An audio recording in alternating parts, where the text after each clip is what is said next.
Here's an example of how I would go about setting up a limiter at the very beginning of a mastering session. I have a track here by a gentleman named Latrell James, and the name of the song is Needs and Wants. It's very cool, and it's a great example for thinking about setting up a limiter because, as is true of most hip-hop and rhythmically driven genres, there's a very strong kick drum. So let me just play you a little bit of the track first, just so you get it in your ear.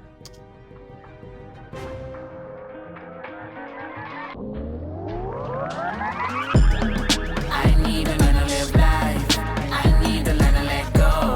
I need to learn to love right. I need a house with an ocean view. I want a fancy car. I want to live on Mars. I want to see the stars. I want a moonlight. I want a lot of things, but I need you. All right, so you get a sense of the components of the track. Obviously, when we go through mastering a track, we want to listen through from beginning to end, more or less, so there's nothing that surprises us in terms of differences in arrangement. But when we're doing that initial level set, the thing to really focus on is the hottest part of the track, because that is the moment where the track or the audio is going to be interacting most with the limiter and with the threshold. Let me give you another perspective here. Here is an example of, I'm going to play that section again. You'll hear the original mix, and then you're going to hear the mix louder, and then you're going to hear the mix mastered, just to give you a little sense of what ultimately might happen with this track. I need to learn to live life. I need to learn to let go. I need to learn to love right. I need a house with an ocean view. I want a fancy car. I want to live on Mars. I want to see the stars. I want a moonlight. I want a lot of things, but I need you for the. I need to learn to live life. I need to learn to let go. I need to learn to love right. I need a house with an ocean view. I want a fancy car. I want to live on Mars. I want to see the stars. I want a moonlight. I want to. I need to learn to live life. I need to learn to let go. I need to learn to love right. I need a house with an ocean view. I want a fancy car. I want to live on Mars. I want to see the stars. I want a moonlight. I want a lot. Now, if you happen to be watching the meter here and looking at the LUFS measurements, it just so happens that the mastered version at the hottest part of the tune landed at about -9. That's not a bad target if you want your average level across an entire track to end up at about -14. Just to illustrate how we get there, if you take a look at the meter there, we're going to be paying attention to these two measurements down here. We've got momentary LUFS, and we'll also be looking at short term. Momentary or short term are pretty close. The momentary measurement is a slightly shorter window than short term, which is 3 seconds, but they'll give you a reading within a dB or two of each other. And as I said, my goal initially is to see a reading that's somewhere in the neighborhood of -9. Let me turn off any of my processing. I need to learn to live life. I need to learn to let go. I need to learn to love right. I need a house with an ocean view. I want a fancy car. I want to live on Mars. I want to see the stars. So you see that the measurement that we end up with is somewhere in the neighborhood of -14 to -16 LUFS. That's just telling me, roughly speaking, that I'm going to need somewhere in the neighborhood of 5 dB of gain in this track.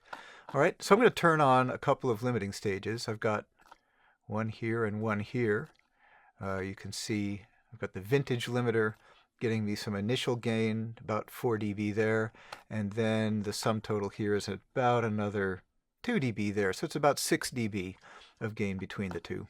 And now I'm going to play that again, and let's take a look at the meter. I need to learn to live life. I need to learn to let go. I need to learn to love right. I need a house with an ocean view. I want a fancy car. So I'm in the ballpark of where I need to be. Now, this is not to say we're done, and this is not to say this is the final level set, but at least it's given me a sense of how much gain I need, and let's take a look at the limiter. Look here at the gain reduction trace, and you'll get a sense of how much limiting is taking place. I need to learn to live life. I need to learn to let go. I need to learn to love right. I need a house with an ocean view. I want a fancy car. I want to live on Mars. So you can see that the limiter is really impacting the kick drum. The question we really want to know is it too much? Is it enough? Is it the right amount? Here's what I think you need to listen for when you're setting up your limiter to help you decide, is the limiter working too hard? And if we determine that the limiter is working too hard, we might need to think about applying EQ, compression, other strategies for tightening up the musical dynamics of the track so the limiter doesn't have to work so hard on the track. So I'm going to play a before and after, with and without the limiter, gain matched for you. And the thing that I want you to listen for, well, there's twofold. First of all, the very bottom of the kick drum, we want this kick really to be solid, clear, and punch through. And if the limiter is working too hard, it's going to defeat that initial punch, and the whole kick drum is going to kind of get wide and flatten out and get kind of broad as opposed to punchy. The other thing I want you to listen for is an increase in energy either in a hi-hat or in the sibilants at the brighter part of the track. And I'll explain why I want you to listen to that in a couple of minutes here. Okay, so I'm going to start with it bypassed. I need to learn to live life. I need to learn to let go. I need to learn to love right. I need a house with an ocean view. I want a fancy car. I want to live on Mars. I want to see the stars. I need to learn to live life. I need to learn to let go. I need to learn to love right. I need a house with an ocean view. I want a fancy car. I want to live on Mars. I want to see the stars. I need to learn to live life. I need to learn to let go. I need to learn to love right. I need a house with an ocean view. I want a fancy car. I want to live. I can hear certainly that the kick drum is a little bit diminished as a result of the limiting. So maybe the limiter is working a little bit too hard. And again, strategically, when I start getting into compression and EQ, I'm going to do some work to try to reduce the effect of that altogether. If that was a little subtle or a little hard for you to hear, I'd recommend you do your own experiments with your own tracks and exaggerate the effect of the limiter so that you can really hear very clearly how much is too much. But listen for those things. All right, so when we're thinking about setting up a limiter as an assist for getting the level on the meter to where we want it to be, there are a couple of things that we want to be paying attention to. We certainly have a meter reading in LUFS that we can use to guide us, but we also have level in the air in the room, in the mastering room. As I alluded to, I think it was in episode 1 or 2 of these videos, there's a relationship that we rely on between playback level, the amount of signal coming from the speakers, and level on a meter to help us understand what the final mastered level of a track is. So when I come into the studio, if you see this monitor controller here, I always leave it parked at the same value. Now this 70 here doesn't relate to anything except for just where this particular pot is on this monitor controller.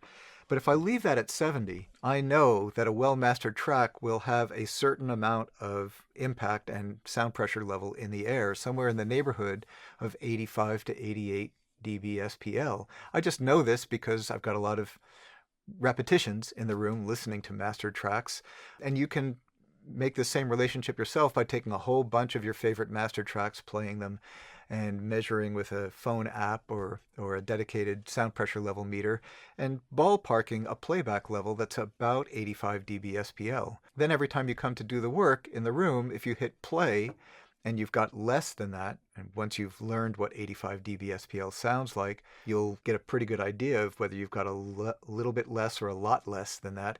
You'll have some sense of what you need to do with the track. Does it need to be made louder? Does it need to be made a lot louder? So if I hit spacebar on this mix, I need to learn to live life. I need to learn to let go. I need to learn to love right. I need a house. I know it's going to need to come up.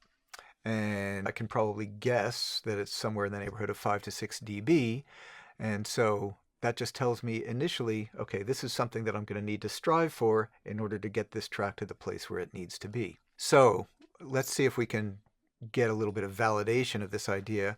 I'm going to pull up a meter that's going to show me the value of the signal that I'm working with in LUFS, which is like a smart RMS measurement. And I'll be paying attention to the momentary LUFS and short-term LUFS. Let's go ahead and just play this track. Make sure that we're going to get the mix at the level of the mix. And watch these two values. I need to learn to live life. I need to learn to let go. I need to learn to love right. I need a house with an ocean view. I want a fancy car. I want to live on Mars. I want to see the stars. So we're at about minus 15, minus 16 LUFS at the loudest portion of this track. Obviously, it makes sense to be looking at setting up your limiter initially on the loudest section of a track, because that's where the interaction between the track and the limiter is going to be greatest. They'll be most wound together because you'll be pushing the threshold. So again, I probably need 5 to 6 dB of level. I'm going to turn on a couple of limiting stages. Sometimes having 2 limiting stages sounds better than 1. Just relying on 1 to get you all the level causes the artifact of a limiter to be a little bit more obvious. And the advantage there is you can use a couple of different kinds of limiters. Some limiters have a little bit of RMS compression built into the algorithm. Some are just straight ahead limiters. So I'm going to use the vintage limiter here for a little bit of initial gain, and then the maximizer in IRC2 initially just for a neutral last gain stage or final gain stage. So now let's play that and take a look at the momentary and short-term levels. I need to learn to live life. I need to learn to let go. I need to learn to love right. I need a house with an ocean view. I want a fancy car. I want to live on Mars. I want to see the stars. I want a moonlight. I want a lot. Definitely sounds louder, right? And louder is better, maybe, but it certainly sounds louder. So the question is, if you want to become a ninja at mastering, you need to be able to assess not only louder, but is it better? Does the music sound better? Does the master sound better? Because it's pretty easy to make something sound louder, right? You just push level. So I am going to turn on the gain matching selection here, and then we'll do a little bit of an A-B compare between unlimited, the original mix, and a limited version of the mix, and listen for the difference. And here's what I want you to listen for. A limiter will absolutely interact with the low frequency transient most. So the first place the impact of the limiter is going to show up in what you hear is in the kick drum. If the limiter is working too hard, you'll hear the kick drum become a little non-specific, a little broad, a little pushed back. It's not a night and day kind of thing, but it's definitely a noticeable thing in terms of the impact of the track. The second thing that you'll hear, and this might come as a surprise, is you'll get a little bit more high frequency content. So listen to the sibilants, listen to the S's, listen to the hi-hat, anything that occupies high frequency energy, listen for that coming forward a little bit. If you get too much of that and too little of the kick, it's an indication that the limiter is working harder than maybe is ideal. I'll start with bypassed. I need to learn to live life. I need to learn to let go. I need to learn to love right. I need a house with an ocean view. I want a fancy car. I want to live on Mars. I want to see the stars. I want a moon. One more time, starting with bypassed, and halfway through I'll switch it on. I need to learn to live life. I need to learn to let go. I need to learn to love right. I need a house with an ocean view. I want a fancy car. I want to live on Mars. I want to see the stars. I want a moonlight. So now I think you get a clearer sense of how the limiter is changing the track. This may be exactly the level that we need to get to, but understanding how the limiter is changing the track, you can start to make some adjustments with the EQ or other signal processing upstream from that to compensate for that or anticipate that. Just to kind of reinforce something that I said earlier also, you'll notice that the limiter here is the last thing in the chain. Anything that I put in the mastering chain that might influence the sound ultimately, I'm going to put earlier before the limiter. The limiter is the safety. It's the thing that's going to prevent distortion and help you with the final level set. But it is kind of the first thing to spend some time setting up and adjusting, and then that'll inform some of the work. I've talked a little bit about the sound of limiters, or the way that they change the sound. I just want to give a small demonstration of really what that looks like and what that sounds like. We got to start out by thinking a little bit about the spectrum of a typical track that's got drums and bass and whatever in it. If you take a look at the spectrogram as I play this track, you will notice that the part of the spectrum that is highest, and by definition it's the part that will interact with the limiter most, is the low frequency component, usually somewhere in the neighborhood of 40 to 100 hertz. That's where your kick drum transient is rising highest above the rest of the track. I need to learn to let go. I need to learn to love right. I need a house with an ocean view. I want a fancy car. I want to live on Mars. It stands to reason that that's where you're going to be driving the limiter hardest. So let me pull up a 100 hertz sine tone. And if you take a look at the spectrogram, all you see is 100 hertz, right? So let's pretend that that's your kick drum and that that's interacting with your limiter. This particular sine tone is set at minus 14 dBFS, and I've got the threshold of my limiter set to minus 13.9 dBFS. That is to say, there's no limiting. We're 1/10 of a dB away from exciting the limiter. Now watch what happens as I turn the threshold down so that we're just 1/10 of a dB into the limiter.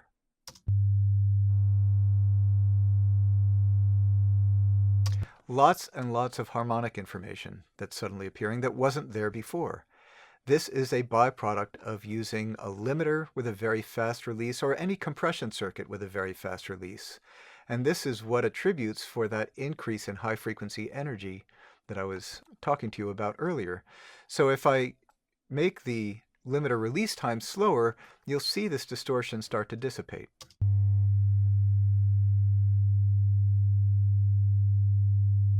Just a few harmonics left, but that limiter setting might be very slow, maybe too slow for this particular track.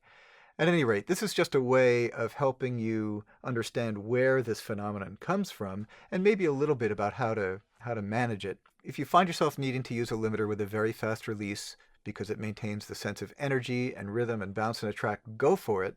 But listen to what happens, especially in the top end. You may in fact need to pull out a little bit of top end from the track if you're getting more than what is ideal. So one of the things you'll hear people talking about quite frequently is use your ears, not your eyes. You'll even hear some people say that they don't pay attention to meters. While I understand the thought behind that, which is that you do want to lead with your ears, and in fact, in my experience, I've certainly discovered that sometimes the visual feedback that you're presented on a computer doesn't always absolutely map to the actual thing that's happening. I think visualizations, especially accurate visualizations that give you a clear sense of what's going on, are a way of helping confirm what it is that you're hearing. If you hear a noise, you look for it in the waveform, right? To confirm that the noise is actually in the waveform and not coming through the window from outside. Or if you're just trying to begin to understand what 85 dB SPL coming from your speakers sounds like and how that translates to what you're seeing in the meter in the box, that meter display, that visual display, is really, really helpful and really important. And I'll even take it one step further. We're all fallible. Anybody who comes in and says, well, I just kind of know what I know and I never make mistakes. Well, anyway, need I say more about that? Sometimes the visual feedback is a way of guarding against that hubris, sort of thinking that we are always on top of it. So it's a safety. It's affirmation and confirmation and so on. So I will, every so often in the course of my session, even if I have a very clear sense of what's going on and where I want to go with something, I'll glance at my meter, I'll glance at the visualization just to make sure that I'm not missing some cue while I'm focusing here, that there isn't something over there that's going on that I better pay attention to. Thanks for watching Are You Listening? If you want to be notified about other episodes when they come out, subscribe to the YouTube channel and then you use the little bell icon. Feel free to go to the isotope.com website. There are lots of educational materials there. There's the ISO sessions where you can download sound samples and experiment with them yourself. You can download a copy of Ozone, and I look forward to seeing you next time. Hope you find this useful.